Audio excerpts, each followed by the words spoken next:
Wherever you go, whatever you do, throw a little at it. Omax, Vest and Briefs. தேர்தலுக்காக எடுக்கப்பட்ட ஜனநாயகன் திரைப்படம் வாக்குப்பதிவுக்கு முன்பு வெளியாவது யாருக்கு சாதகமாக இருக்கும் என பாமக தலைவர் அன்புமணி கேள்வி எழுப்பியுள்ளார். திருவண்ணாமலையில் பாஜக வேட்பாளர் ஏழுமலையை ஆதரித்து பரப்புரையில் ஈடுபட்ட அவர் இது தொடர்பாக செய்தியாளர்களிடம் பேசியதை மினி டாக்ஸ் பகுதியில் தற்போது பார்க்கலாம். நிகழ்காலத்திற்கு வாங்கள். கடந்த காலம் முடிஞ்சு போச்சு. நாடாளுமன்ற தேர்தல் முடிஞ்சிடுச்சு.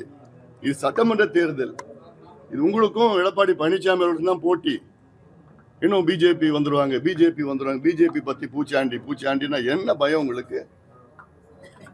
களத்துல என்ன பேசுறாங்க? திமுக கடந்த சாதனைகளை பத்தி பேசுறாங்களா? தர்மபுரியில ஒரு திமுக வேட்பாளர், பாலக்கோடு வேட்பாளர் ஒரு சுவரொட்டி ஒட்டுறார். என்ன சுவரொட்டினா 8000 ரூபாய் கூப்பன்.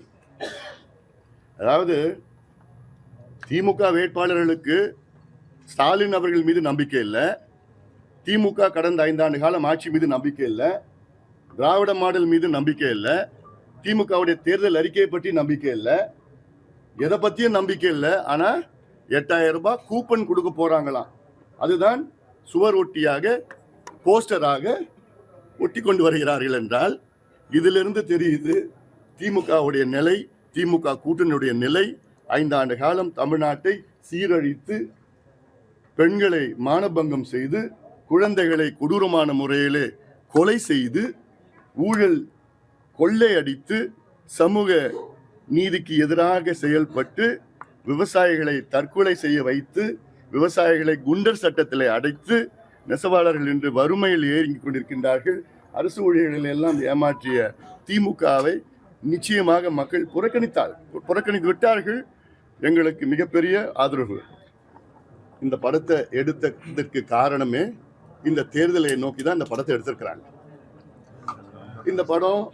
இந்த திரைப்படம் ஏதோ ஒரு 3-4 மாதத்துக்கு முன் வந்திருக்கணும். அதுல சட்ட சிக்கல், அரசியல் சிக்கல் எல்லாம் அந்த படம் வெளியிட முடியல.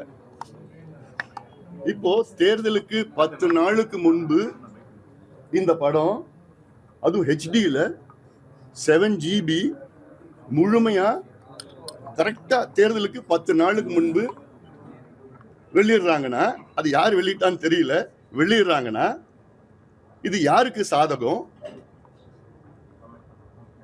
எதுக்கு இந்த படம் எடுத்தாங்க? இந்த தேர்தலுக்காக எடுத்திருக்காங்க.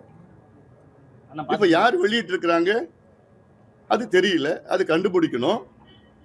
இந்த படம் இவங்களுக்கு எதிராக, ஆளுங்கட்சிக்கு எதிராக, அப்புறம் எங்க கூட்டணிக்கு எதிராக எல்லாமே இருக்கு அந்த படத்துல இருக்குன்னு அது மாதிரி ஒரு தோற்றத்தை ஒரு 4 மாதத்துக்கு முன்பு சொன்னாங்க. தெரியல எனக்கு அது என்ன இருக்குன்னு தெரியல.